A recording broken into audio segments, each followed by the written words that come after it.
Se você quer trabalhar com grandes aplicações e ser um dos desenvolvedores mais bem pagos, né, e desejados no mercado pelas grandes empresas, você definitivamente, em algum momento, você vai ter que trabalhar com concorrência, tá?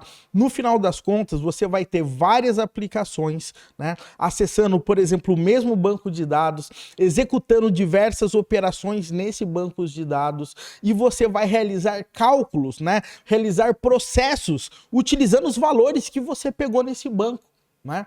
O grande ponto é que quando você tem pessoas, né, simultâneas alterando esses dados, você pode ter um resultado não esperado, porque você contava que um valor era X e depois esse X mudou no meio do processo. Ok? Então, trabalhar com concorrência, pessoal, no final das contas, é um dos desafios grandes para quem trabalha com grandes aplicações. E nesse vídeo, a minha ideia é desmistificar os principais pontos em relação à concorrência, principalmente quando a gente está falando sobre algo bem conhecido na realidade, que é quando a gente trabalha com locks. Os locks, no final das contas, eles vão bloquear um determinado registro, por exemplo, para que você consiga terminar ali a sua transação.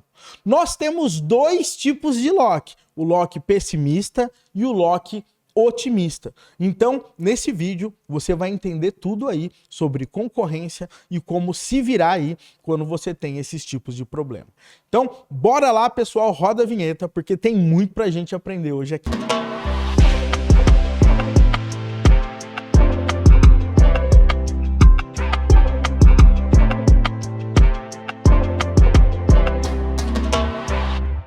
Olá pessoal, tudo bem? Seja muito bem-vindo e muito bem-vinda a mais um vídeo aqui no canal Full Cycle. Meu nome é Wesley Williams e no vídeo de hoje a gente vai falar sobre concorrência, lock otimista, lock pessimista e como isso pode salvar a sua pele quando você vai trabalhar com grandes aplicações executando diversas operações simultâneas. Mas antes de a gente ir direto ao assunto, eu gostaria mesmo que você parasse tudo, desse um like nesse vídeo, tá? Dá um joinha aqui pra gente, né?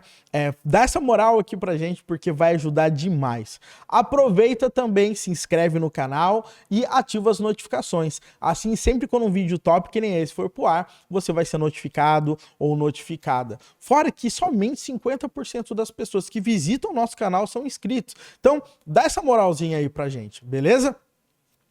E, por último, mas não menos importante, vai rolar a imersão Full Stack Full Cycle. Um evento online 100% gratuito durante 7 dias que a gente vai dar diversas aulas de altíssimo nível para você, para te mostrar o que você precisa saber para ser um dos desenvolvedores mais bem pagos e desejados do mercado. Também, todos os dias à noite, a gente vai ter estudos de casos de empresas muito tops para você ver como é que elas funcionam aí por trás dos panos. Maravilha, meu povo? Então, o link da imersão tá aqui embaixo na descrição. Clica, se inscreve, é 100% na faixa. Mas agora, meu povo, chega de delongas. Vamos aqui para tela do meu computador e eu quero falar exatamente hoje, não. O nosso tema aqui é concorrência e eu quero desmistificar um pouco alguns assuntos sobre isso, tá?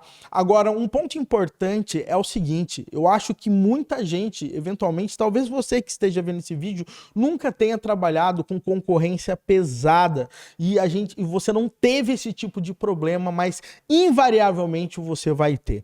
Então, gostaria muito que você prestasse atenção no que a gente vai falar. Primeiramente, eu vou dar um exemplo aqui de concorrência entre threads para você entender o tamanho do problema que a gente tem. E depois a gente vai falar sobre concorrência nos bancos de dados e a gente vai falar sobre lock otimista versus lock pessimista. Beleza? Então vamos lá, pessoal. O lance é o seguinte. Vamos imaginar que aqui eu tenho uma thread A. Legal? O que é uma thread? Ela é um fio, é uma parte de um processo, legal? Que fica rodando. E eu tenho aqui a minha thread B, que também roda ali dentro do meu processo. Qual que é o grande ponto quando a gente trabalha com threads, meu povo? O grande ponto é que você consegue compartilhar memória. tá? E o que acontece quando a gente compartilha a memória? A gente pode ter resultados malucos. Eu não sei se você já passou por isso. Vamos imaginar aqui que eu tenho a variável A igual a 10, tá? Então vamos imaginar que essa thread A, durante o processamento dela, ela falou que o A é igual a 10. Mas essa thread A, ela tem diversos cálculos que ela vai ter que fazer com a variável A. Então vamos imaginar o seguinte, ela tem o cálculo 1, que ela vai usar a nossa variável A, ela vai ter o cálculo 2, o cálculo 3 e o cálculo 4. Todos esses cálculos aqui fazem parte do processo que ela vai rodar. Muitas vezes esse cálculo, às vezes está, por exemplo, gravando num banco, esse cara aqui pode estar chamando uma API e coisas desse tipo, tá? Então, o que acontece? O que tem de comum em tudo isso é que eles usam a variável A como parâmetro. Legal? Agora, vamos imaginar o seguinte. Quando eu chamei aqui a minha variável A, tá? O cálculo 1 aqui nesse momento, o A era igual a 10. Aí o que aconteceu? Vem a minha thread B. E a minha thread B, o que ela faz aqui no meio dessa história? Ela faz uma pequena alteração no A. Ela muda o A igual a 20. E o porquê que ela muda o A como igual a 20? Porque ela está rodando um outro processo aqui e a gente nem quer saber. Agora, no cálculo 2, nesse momento, o que vai acontecer? A gente vai usar o A novamente, mas agora o A está igual a 20. Show de bola? E na hora que a gente for chamar uma API, a thread B foi lá e mudou o A para igual a 30. E na hora que a gente for gravar os dados no banco, a thread B foi lá e mudou o A igual a 40. Então, eu não sei se você consegue perceber, mas o ponto é o seguinte. Nada disso aqui vai dar erro de forma geral. Né? Não vai travar esse programa. Você vai chamar e você vai ter certeza, em tese, né, que o dado que você está gravando no banco, com aqueles cálculos estão todos corretos. Imagina que é um cálculo de juros, tá? Agora, olha só que loucura, galera. Você vai ter esses dados gravados com os valores, mas esses valores vão estar todos errados. Porque a taxa inicial, por exemplo, de juros que a gente ia colocar, sei lá, ia ser 10% ao ano. E daí, quando você começou a fazer o cálculo, essa parada foi parar 40% ao ano, né? Então, o que acontece no meio da história? Todos os cálculos, todas as gravações, as chamadas de API, etc., vão estar erradas. Então, isso aqui, ele é um cenário claro de concorrência, tá? E quando a gente vai realizar esse tipo de problema, você tem que tomar muito cuidado, porque você está compartilhando memória. Quando você compartilha a memória, você tem a chance de ter esses tipos de coisa. Como que você resolve isso aqui? Normalmente, você pode, por exemplo, resolver isso utilizando locks, tá? Eu posso dar um lock aqui nesse valor de A, ok? Vou realizar o cálculo 1, 2, 3, chamada, tudo isso aqui. E quando eu estiver fazendo isso, a thread B, ela não vai conseguir alterar o valor de A. Ela vai ter que esperar. Agora que ela vai ter que esperar.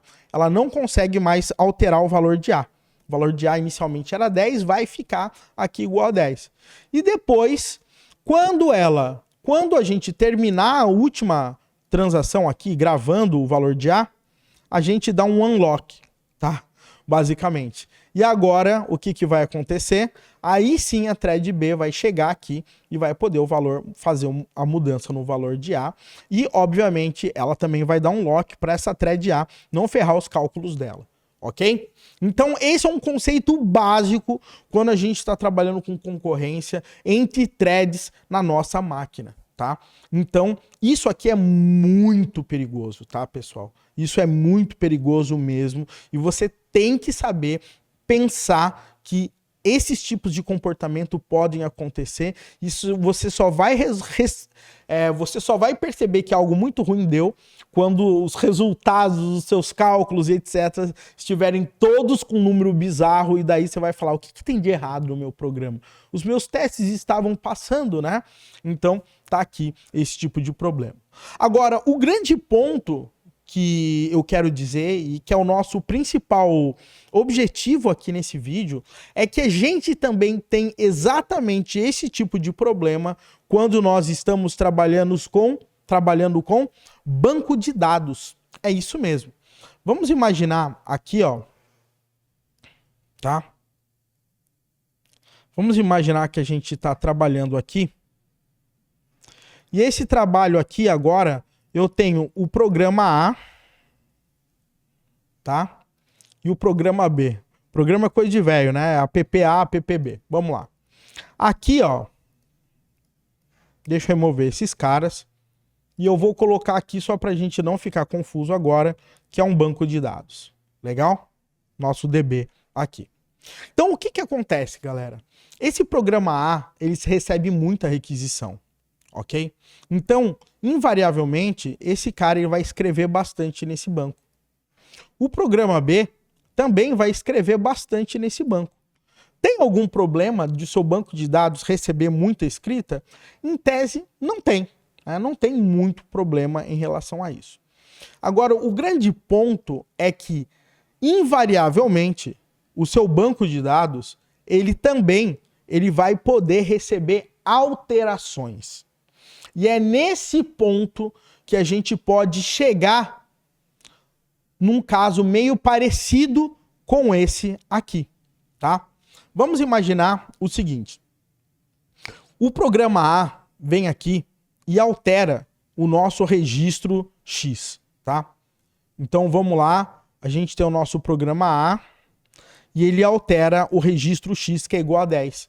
Ele dá um update, né? Ele chega aqui, dá um update, sei lá, update,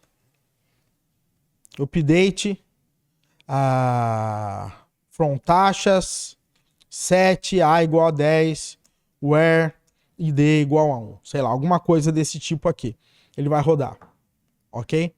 Então, quando ele rodar esse tipo de situação, tá? O que vai acontecer? Ele vai alterar um valor aqui no banco e não tem problema nenhum. O grande ponto é que na hora que ele está fazendo essa alteração, o programa B está lendo. E o programa B está lendo quando ele tinha acabado de mudar esse cara para 20. Entende? Então a gente acaba recebendo exatamente aquele problema, tá? Então vamos para um exemplo muito claro aqui, ó. Esse meu camarada aqui chega e troca o update para 20. Aí ele vai fazer o quê? Ele vai realizar um cálculo, né, com o valor do A lá que ele está pegando em relação ao valor é igual a 20. Aí esse cara ele vai realizar ainda um outro cálculo 2, enquanto o A aqui está 20, porque ele já acabou de fazer a alteração. O grande problema é que nesse entretempo, o que vai acontecer, tá? Entre o cálculo 2 e 1, eu recebo no programa B essa alteração onde o cálculo agora, no valor de A, foi para 30. Então, significa que o cálculo A, aqui, né, o cálculo 1 e o cálculo 2, eles vão fazer cálculos com valores diferentes, porque o valor que foi alterado aqui, tá, ele mudou durante essa transação. Então, entenda que isso aqui, galera, é uma transação inteira, tá?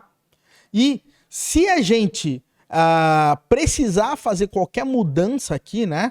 Vamos imaginar que aqui eu tenho um select, né? Select, asterisco, from taxas, where, id igual a 1, né?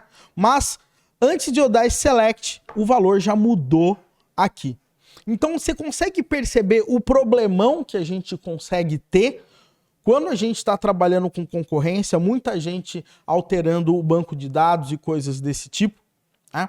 Então é por isso que nós temos formas de trabalhar com locks também, tá?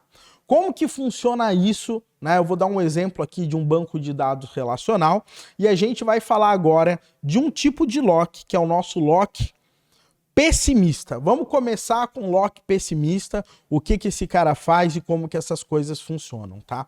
Então vamos fazer o seguinte, que eu acho que fica melhor, inclusive, para a gente escrever, para a gente conseguir trabalhar e entender tudo aqui, tá? O que que vai acontecer, pessoal?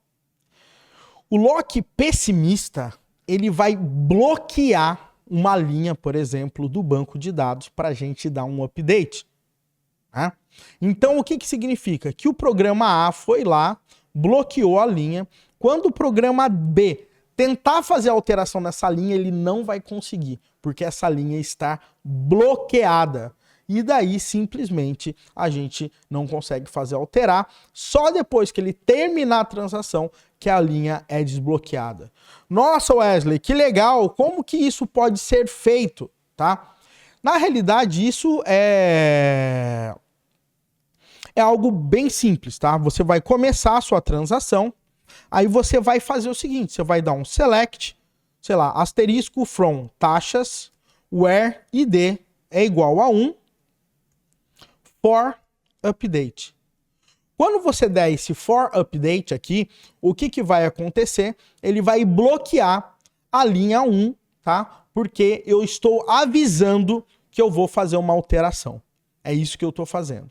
Aí, o que que eu vou fazer? Eu todo bonitão aqui, o que que eu vou fazer? Eu vou chegar e vou dar um update taxas 7, taxa é igual a 20, igual a 30, where id igual a 1. E depois eu vou dar um commit aqui para mim. Legal? Então, somente de eu fazer dessa forma, eu vou bloquear aquela linha no meu banco de dados e daí eu vou ter um pouco mais de tranquilidade para eu trabalhar. Obviamente, pessoal, isso tem um custo, tá?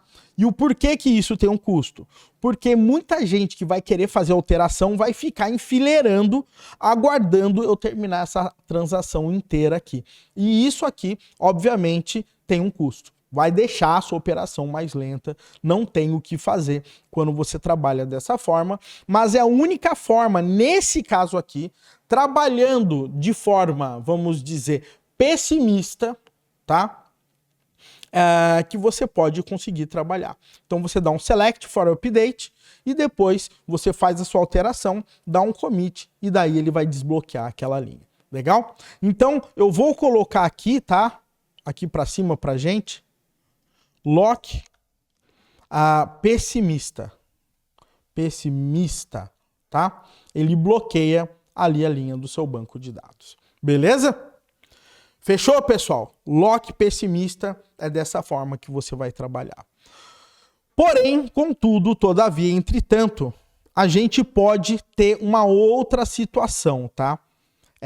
Essa situação, muitas vezes, inclusive, ela pode acontecer quando você trabalha até com um banco de dados não relacional. Eu tive uma situação dessa recentemente, que é quando a gente trabalha com lock otimista, tá? O lock otimista, ele trabalha de uma forma diferenciada, tá? Ele não dá um lock na tabela do banco de dados. Ele não dá um lock na linha ali do banco de dados. Wesley, mas se ele não dá um lock na linha do banco de dados, como que esse cara ele consegue trabalhar, tá? Então, vamos entender como é que funciona o lock otimista. O lock otimista é o seguinte, tá? Todas as suas tabelas do banco de dados, né, elas vão ter uma coluna, por exemplo, de versão. Então, como é que vai funcionar? Vamos imaginar o seguinte, tá? A gente tem aqui o programa A, e aqui o programa A, o que que ele vai fazer? Ele vai chegar e ele vai dar um update, tá? Taxas 7, taxa é igual a 10, where id igual a 1. Legal? E ele vai fazer a alteração aqui no banco de dados sem nenhum problema. Legal? Agora, assim que ele fizer essa alteração, o que ele vai fazer aqui também, tá? Ele vai querer saber qual a versão que esse registro ele tem. Então, antes de ele fazer esse update, ele vai falar o seguinte, ó, select version, tá? Estou dando um exemplo aqui escancarado, tá? Você pode dar um count automático no banco de dados, você pode trabalhar da forma que você achar melhor. Eu vou dar um select version from taxas where id igual a 1. Legal? Então, o que vai acontecer aqui nesse momento? Eu vou saber a versão. Vamos fingir que a versão agora aqui é a versão 1 que a gente tem. Legal? Então, o que ele vai fazer? Ó? Ele vai dar um update taxas, set taxa é igual a 10, where id igual a 1. E aqui, nesse momento, o que ele vai fazer? Ele vai colocar end version igual a 1 também. O que isso significa? Eu vou estar alterando esse registro, desde que a versão que eu esteja trabalhando nele, ainda a versão seja 1, ok? Porque se a versão não for 1, quer dizer que esse registro mudou. Legal? Então, se eu conseguir fazer essa alteração, tá tudo bem. E eu posso até chegar aqui e fazer assim, ó, vírgula, version é igual a, sei lá, version mais 1, ok? Para a versão ficar 2. Agora, o que acontece aqui, pessoal? Eu tenho duas opções nesse momento, quando isso acontece. A minha primeira opção, deu tudo certo. O update deu certo. Se o update deu certo, significa o quê? Que quando eu estou dando o update, significa que a versão ainda é a mesma de quando eu verifiquei essa versão lá no início da nossa conversa. Ok? Então significa que nada foi alterado. E se nada foi alterado, tá tudo ok. Legal? Como que eu sei que deu certo? Normalmente, a gente sabe, por exemplo, aqui, ó, número de linhas afetado. Né? Então, se for igual a 1, por exemplo, eu sei que deu certo. Entendeu? Agora, a gente tem uma segunda opção aqui. A segunda opção, nesse nosso caso, que pode acontecer, é a seguinte. O update não deu certo. Ou seja, 0 linhas afetadas. O porquê que a gente teria, nesse caso, 0 linhas afetadas? Significa que a gente deu um select, ok, aqui no banco, pegamos a versão 1. E enquanto nós estávamos realizando alguma operação, algum cálculo, outra pessoa, um outro processo, deu um update nessa tabela e incrementou a versão para 2. Ok? Se ele incrementou a versão para 2, significa que quando a gente der um update rodando aqui onde version é igual a 1, não vai existir version igual a 1, porque a version nesse momento virou 2. Então a gente não vai ter nenhuma linha afetada. E aí, Wesley, o que eu faço nesse momento? Adivinha? Você vai fazer um go to início. Ou seja, você vai refazer toda a operação novamente. Tá? Então, significa que eu vou voltar aqui, vou selecionar a versão. Agora a versão vai ter mudado para 2, por exemplo, tá? Vamos imaginar que a versão voltou para 2. Agora eu vou dar um set taxas, tá? Onde o ID é igual a 1 e a versão é igual a 2. Teve linha afetada? Teve. Então significa, tá? Que eu não tive o problema de concorrência, então o meu update ele deu certo, ok? Então essa é uma forma de você trabalhar com a lock pessimista. Pessimista não, otimista. Ou seja, eu não preciso dar um lock no banco de dados e eu só refaço a transação quando eu sei que aquele registro ele foi alterado durante o meu processo, ok? Agora, Wesley, qual é a melhor situação? Quando eu devo trabalhar com lock otimista e lock pessimista, tá? Bom, primeira coisa que eu já iria falar de cara aqui para você. A maioria dos RDBMS, né, os bancos de dados relacionais, né, na realidade, você consegue normalmente trabalhar com lock pessimista, da forma como a gente colocou agora há pouco aqui. Legal? Agora, existem alguns bancos de dados, sei lá, por exemplo, o SQLite, ele não permite a gente trabalhar com esse tipo de lock, por exemplo, tá? Agora, quando eu devo trabalhar com essa situação aqui, tá? Normalmente, você trabalha com lock otimista quando, tá? Você não tem tanta concorrência, tá? Ou quando você está trabalhando com algum tipo de banco de dados, tá? Que esse banco de dados ele não vai também suportar o lock pessimista para você conseguir trabalhar. Agora, você pode estar se perguntando nesse momento aqui, Wesley, então significa que trabalhar com lock pessimista é melhor que trabalhar com lock otimista? Depende. E é aí que você tem que colocar a mão na cabeça e entender principalmente o tamanho das transações que você for trabalhar. Vamos imaginar aqui que ambos bancos de dados são bancos de dados relacionais, tá? E agora eu vou ter que decidir a minha estratégia entre trabalhar com lock pessimista e trabalhar com lock otimista. Qual é a melhor qual que é a melhor estratégia para eu fazer esse tipo de coisa? Vamos lá. Se você pensar bem, tá? Como eu disse, isso aqui a gente bloqueia o nosso banco de dados, você garante, você tem menos trabalho para você trabalhar, para você fazer. Simplesmente você roda um comando e você está tranquilo quanto a isso. Novamente, você tem um enfileiramento ali no banco de dados, ok? Então, essa aí é a vantagem e a desvantagem. Aqui, qual que é a vantagem e desvantagem? Você não tem bloqueio no banco de dados. Então, você não tem esse tipo de problema que você acaba tendo aqui. Porém, o que acontece?